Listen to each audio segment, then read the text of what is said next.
I'm still not 100% sure how to approach this. I'm trying to make every episode a day, but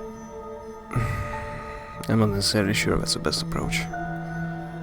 There's a sleazy reporter from a gossip magazine sniffing around Sophie's haven. She could use your help with a problem.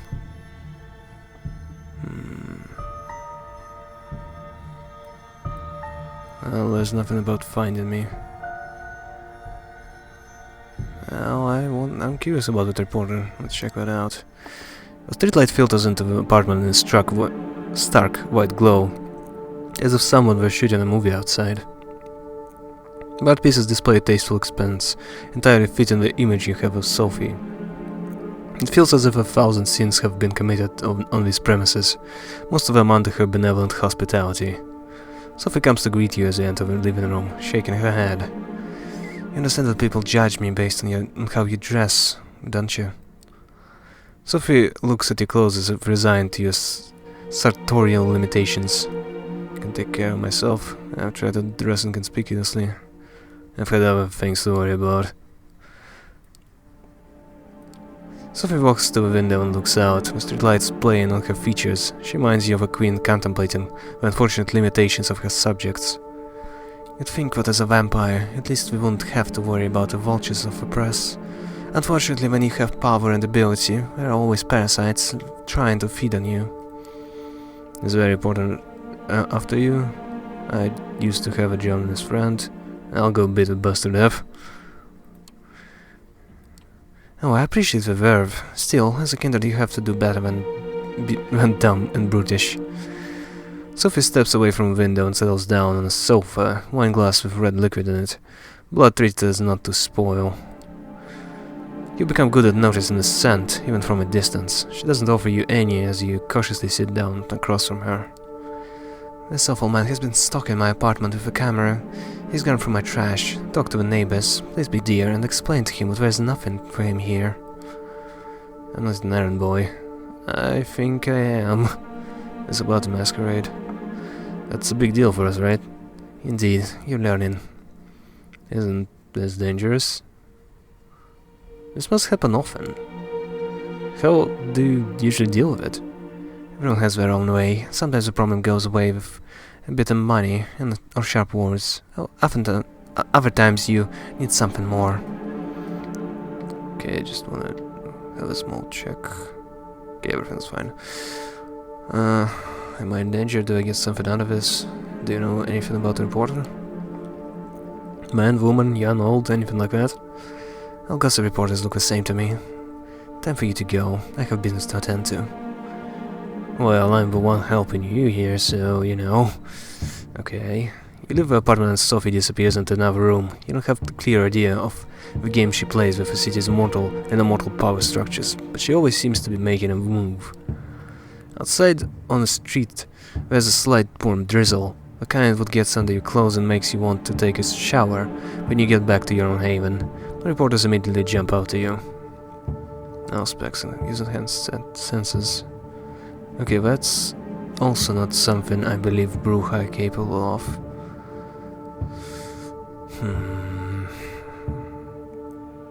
I think going out of my way to investigate the area would be suspicious, so instead I should just sit there and not draw attention. For a while it feels like nothing is happening on the New York night. People are walking past you on their way to whatever nightlife diversions help them forget their sordid lives. As you contemplate going back inside and telling Sophie you're not looking for a new career as a lookout, you suddenly notice the lens of a camera pointed at you across the street. Hey, you yell and run across the street. It's a man you're sure you've seen somewhere before. Returned pasties, someone who spent too much time in badly ventilated rooms stained with cigarette smoke. You enter an alley, a dark dingy space between two tall buildings. Once upon a time, a place like this might have worried you, made you think of muggings and violence. Now it's clear what the most dangerous thing here is you. The man you're following seems to realize this too. He holds his camera in front of him like a shield, its heavy objective resting on his paunch. At the start you recognize him. You remember the face, the shaded sunglasses from a picture next to byline in some trashy paper you've written to kill to kill time. Something about celebrity scandal, sex. His name is Frank Doitry. You saw him on the street one time, with a camera outside a nightclub, probably waiting for someone important to come out so he could take their picture. Hey, don't go around scaring people like that. Welcome to Knuckle Town.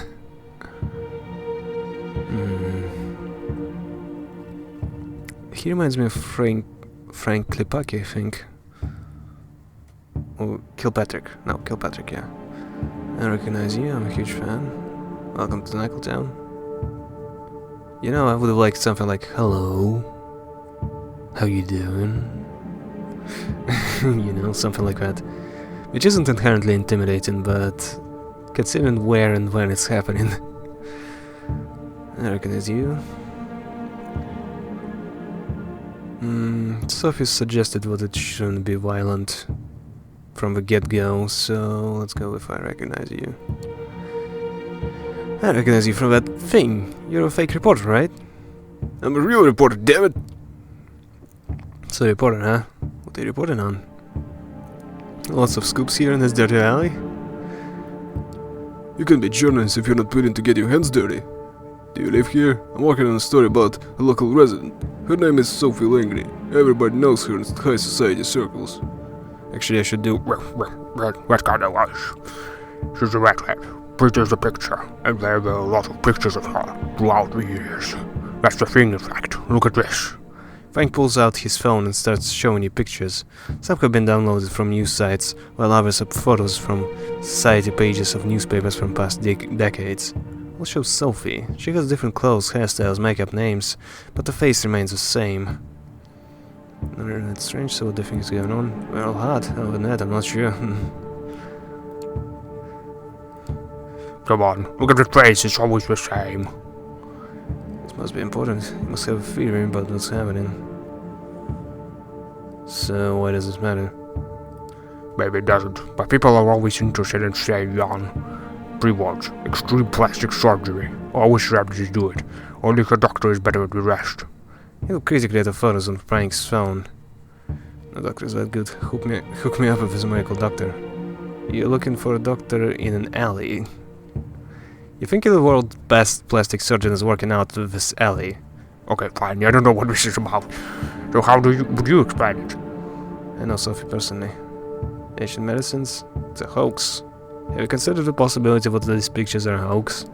Sure, everything can be a hoax, but I dug up those old papers from the archives myself. I got to have something usable. Dominate, leave and destroy your research. Intimidate Frank with violence, threaten Frank with legal action.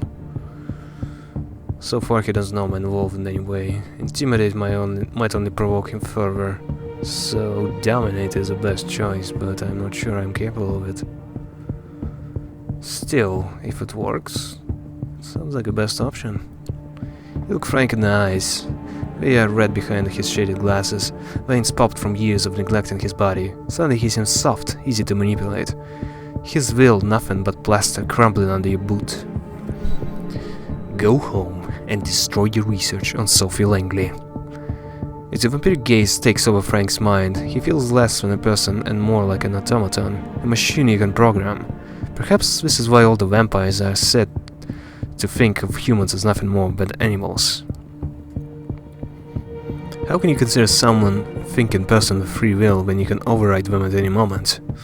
Frank is mumbling, fondling his camera, inching around you to the entrance of the alley.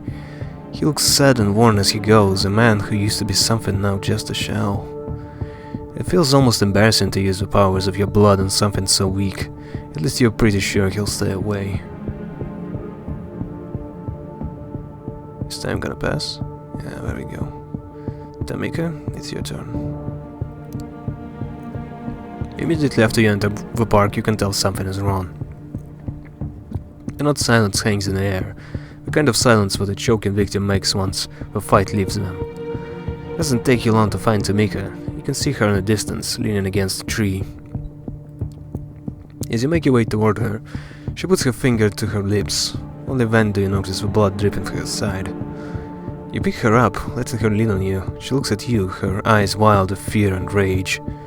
They're here, the Inquisition, they found us!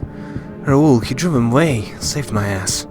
He's still out there, we need to go, we need to help him. Sure you're up for it? You're in no shape to fight. You're bleeding out, you're in no shape to mount a rescue. Screw you! A jolt of pain makes you almost bend in half. I'm going! You're barely standing. I won't let you get yourself killed. I'm going, you wanna stop me? Might as well kill me now. For sheer force of will, she manages to straighten herself up. Let's fucking do this. You head deeper into the park. Soon you stumble upon a set of innocuous barriers. Service vehicles, red and white barrier tapes, men in work suits would keep the civilians out of a certain area. It's not the slightest bit hard for a creature of the night to avoid these. You'd almost think their presence here is accidental, but once you spot black vans deeper in, you get a foreboding feeling. Tameka grabs your shoulder and squeezes hard. Hold up, there. You have to squint before you see it. 2 SI scouts have taken tactical position between the trees. No way in hell you'd notice them or hide on time if Tameka hasn't alerted you. Body armor, camo, night vision goggles, rifles, and semi-auto shotguns. Some equipment you can't even name. This guy's mean business. There's no time. She's getting ready to just pounce on them. Consequences be damned. You need to think, and fast.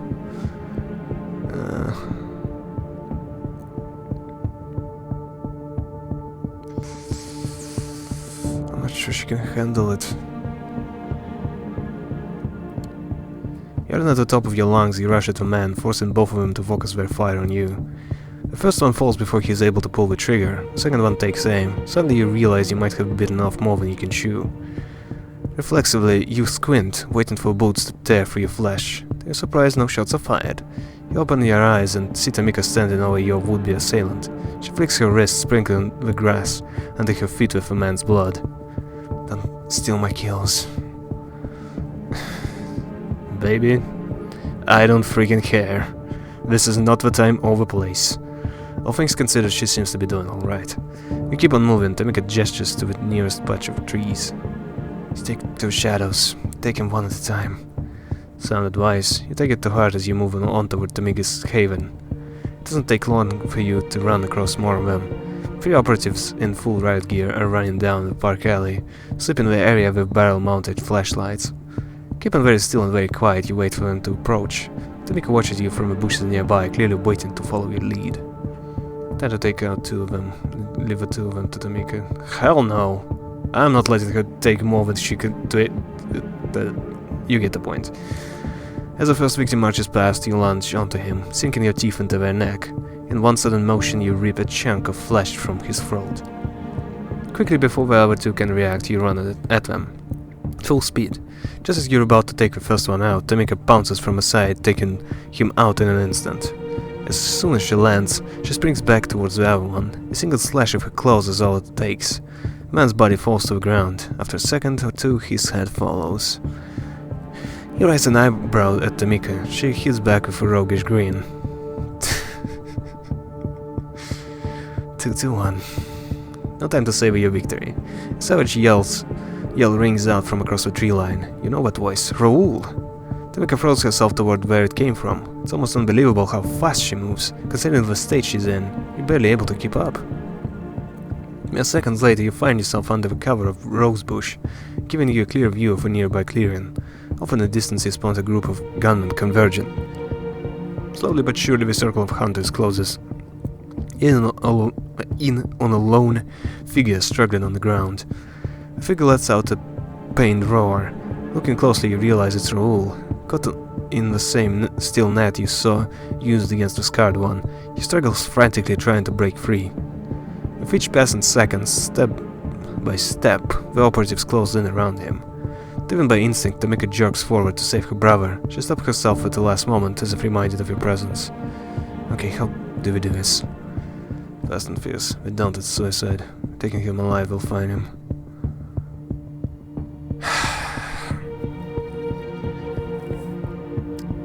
How many of them are there? I didn't get that. Like, I know there's multiple, but...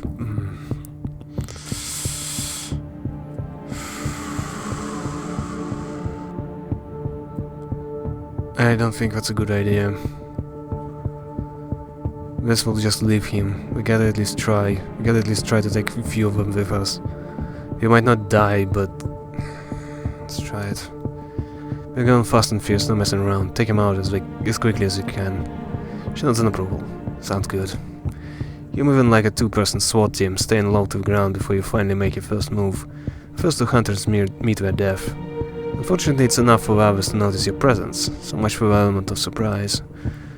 As two men turn toward you with their fingers already on the trigger, another two approach you, stabbing at the air with their cattle prods.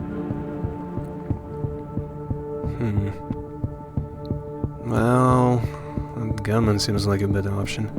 Prioritizing the long-range attackers, you make quick work of them, slashing both their throats before they can fire. Meanwhile, Tameka does her share as she swiftly avoids the cattle prods and moves in for the kill. 4 bodies hit the ground, 2 vampires are still standing. You both turn toward the last remaining foe, driven by sheer desperation. The sole surviving Inquisitor stands over Raoul and aims his semi-automatic shotgun at his head. Tameka growls. You gesture at her to stand down. There's no room for mistakes here. You let him go and we'll let you live. Give up your innocent chance.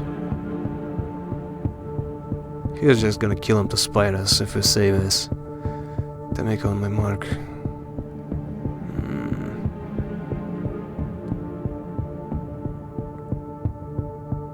Best option would be for Tameka to try and circle around him, and as I distract him, shade him away.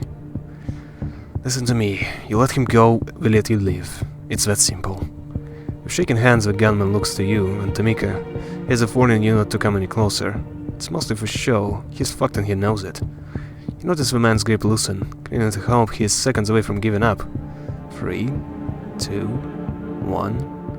Suddenly Raoul springs back up, grabbing the man's gun. As they struggle, you and Tameka launch toward the gunman. A shot rings out. Raoul's body collapses under a weight of steel net, his head a gaping hole. The operative looks at you, startled and confused. His eyes widen, seeing Tameka fly toward him, death incarnate. The man's screams echo across the park. She doesn't stop. Not when his intestines are spread on the grass. Not when his eyes turn to bloody holes. Not when his face turns to mush. Only when the screaming stops. Only when it is certain he has met his cruel end. Only then does she stop. You watch, in silence, as she walks over to what's left of her brother. Falling to her knees, Tameka lets out a yell unlike any you've ever heard. It's as if she's been possessed by some wailing spirit, a banshee screaming out into the sky. The scream echoes across the clearing until, finally, it all goes quiet. With tears streaming down her face, she looks up to you. It's my fault. I put us in their sights. If it wasn't for me, he'd be still. Clenching her fist, she pounds the ground in frustration. Fuck! It was his choice. What's done is done. Deal with it. I need to get out of here. Come on, we need to get out of here. This isn't over yet. More will be coming. She gets up. A violent shiver runs through her entire body, as if she was literally trying to shrug off her despair. When she looks at you again, she seems far more clear-headed. Right, let's get out of here. Hastily,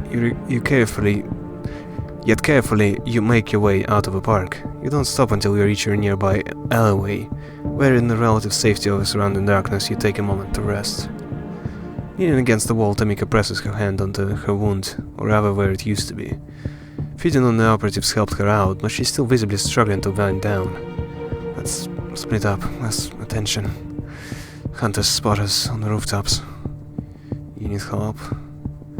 You need help. I'm not going anywhere. We need to get you patched up. No, guy. We'll be fine. And when it's time to fall, you nod and head toward the far end of the alley. After several steps, you look back to see how Tameka's doing. You smile, not in her absence. Having managed past a couple of blocks without incident, you thank your lucky star and blend into the nightly New York crowd. Hopefully Tameka made it as well.